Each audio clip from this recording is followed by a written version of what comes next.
School পড়ুয়া মেয়ের সাথে এই ধরনের ঘটনা ঘটবে আমি কল্পনাও করতে পারিনি। সে রুমে ঢুকেই সে অবাক। সে ভাবতেছে, "হায়, হায়! এটা আমি কি দেখলাম? আমি তো আগে পরে কখনো এই ধরনের জিনিস দেখিনি।" মানে সে বুঝতে পারতেছে না সে এখন কি করবে? সে এইদিকে ওইদিকে তাকাচ্ছে যে বাড়িতে কেউ আছে কিনা।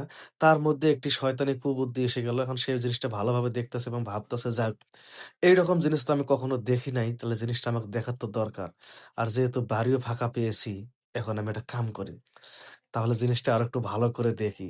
সে ভালো করে দেখতেছে, দেখতে, দেখতে এখন তার মাথার মধ্যে আরেকটি শয়তানি বুদ্ধি আসলো। এখন সে চিন্তা করতেছে, "যাই, আগে আমি পুরো বাড়িটা চেকিং করে দেখি যে বাড়ির মধ্যে কেউ আছে কিনা। যদি পুরো বাড়ি ফাঁকা থাকে, আমি আর আমার ফুফাতো ভাই থাকি, তাহলে আমি ফুফাতো ভাইয়ের কাছে যাবো।" দেখেন যেই বলা সেই কাজ। সে আগে পাকঘরে গেল।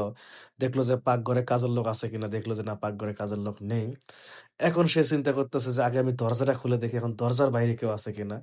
দেখেন যেই বলা সেই কাজ। সে এখন ভালো করে দরজাটা খুলে এবং দেখলো যে না দরজার বাইরেও কেউ নেই। সে এখন মনে, মনে অনেক খুশি। যাক, পাকঘরে কেউ নেই, দরজার বাইরে কেউ নেই। তাহলে ফুফাতো ভাই আর আমি।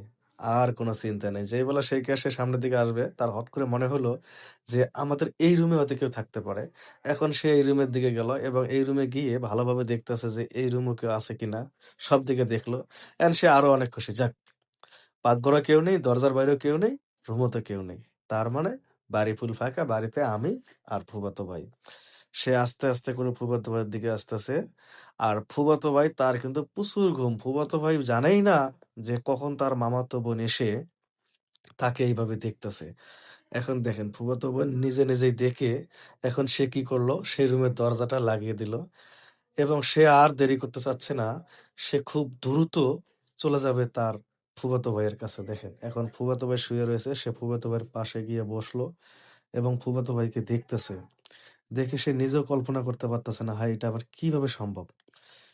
সে ফুফাতো ভাই একটু লড়াচড়া করলো। এইজন্য সে তাকে আর ছুঁইতে পারল না। কিন্তু সে ভালোভাবে দরজার দিকে আবার তাকাচ্ছে যে কেউ আবার আসে নাকি। কারণ মনের মধ্যে ভয় থাকবে। সে আগে পরে এই ধরনের কাজ কখনো করেনি। একটা তো ভয় থাকারই কথা। সে কি করবে? ভালো করে এদিকে ওদিকে দেখলো কেউ নেই। এখন আবার যখন ফুফাতো ভাইকে ধরতে যাবে এর মধ্যে ফুফাতো ভাই আবার লড়ালড়ি করতেছে। সে আবার ধরতে পারল না। কিন্তু সে কি করতেছে? এখন সাহস নিয়ে ফুফাতো ভাইয়ের যখন একটু গায়ে হাত দিবে এর মধ্যে ফুফাতো ভাই লাফ দিয়ে উঠছে। "আরে! তুই এইখানে কেন?" তখন বলতেছে, "কেন? আমি কি এই জায়গায় আসতে পারি না?" বলছে, "হ্যাঁ, আসতে পারিস তা ঠিক। কিন্তু হুট করে তুই এক্কেবারে ডাইরেক্ট আমার বেডে আসলি বা আমার গায়ে হাত দিলি।" তখন সে বলতেছে, "শোনো, আমি কল্পনা করতে পারিনি যে আজকে বাড়ির মধ্যে এসে তোমাকে পাবো।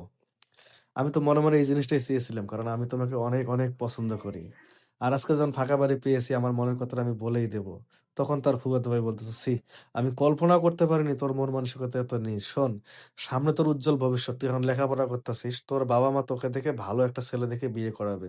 সামনে তোর সুন্দর ক্যারিয়ার। তা না করে তুই এমন ধরনের কাজ করতেছস আমি কল্পনা করতে পারতেছি না যে তোর মন মানসিকতা এত নিচ। বেড়া, এই রুম থেকে বেরা।" এই কথা বলে দেখেন দরজাটা খুলে একদম তাকে রুম থেকে বের করে দিবে। এটাই বুঝতে পারলাম ভাই মানে পুরুষ মানুষের ভিতরেও সততা আছে। পুরুষ মানুষের ভিতরে অনেক কিছু আছে যে ওনারা সুযোগ পেলেও হায়নার মতো লাফিয়ে পড়ে না।